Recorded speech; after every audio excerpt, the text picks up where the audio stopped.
আলাইকুম এভরিওয়ান। আমাদের ব্ল্যাক রাইসের প্রথম প্রতিবেদনটা আপনারা নিশ্চয়ই দেখেছেন।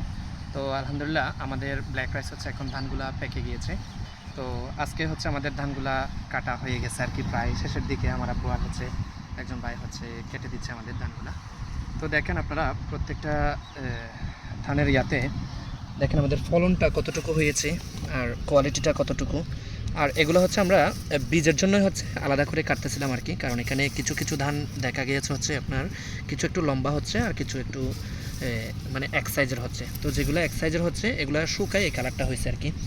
আর যেগুলো এক সাইজের হচ্ছে ওগুলোর ক্ষেত্রেই হচ্ছে আমরা একদম আলাদা করে বীজের জন্য একেবারে হাই কোয়ালিটি যেভাবে মেনটেন করা যায় ওইভাবে হচ্ছে আমরা মেনটেন করার চেষ্টা করতেছি, যেন আপনারা যারা অর্ডার করতেছেন তো আপনাদের যেন কোনো ধরনের প্রবলেম না পড়েন আর কি।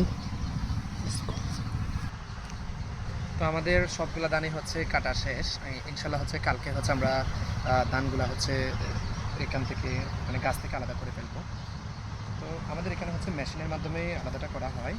তো দেখেন কোয়ালিটিটা যদি আপনারা দেখেন তাহলে আশা করি খুবই উৎফুল্ল হবেন, কারণ আমাদের এখানে প্রথমবারের মতোই হচ্ছে চাষের পরে আমরা যতটুকু আপনার ফলনটা দেখতে পেয়েছি আর কি।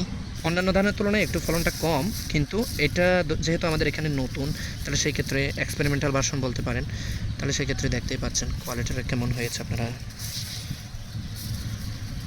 তো আমাদের বীজ হচ্ছে আমরা এবারে টার্গেট রাখতেছি হচ্ছে 50 কেজি হয়তো বা আমরা কালেক্ট করবো, এর চেয়ে বেশি হয়তো বা অতিরিক্ত আমরা করবো না।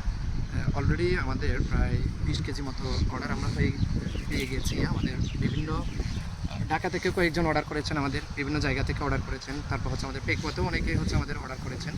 তো আপনাদের বীজগুলো আমরা ইনশাল্লাহ একদম রেডি করে ভালোভাবে শুকাই, তারপরে হচ্ছে আমরা পাঠাই দিব।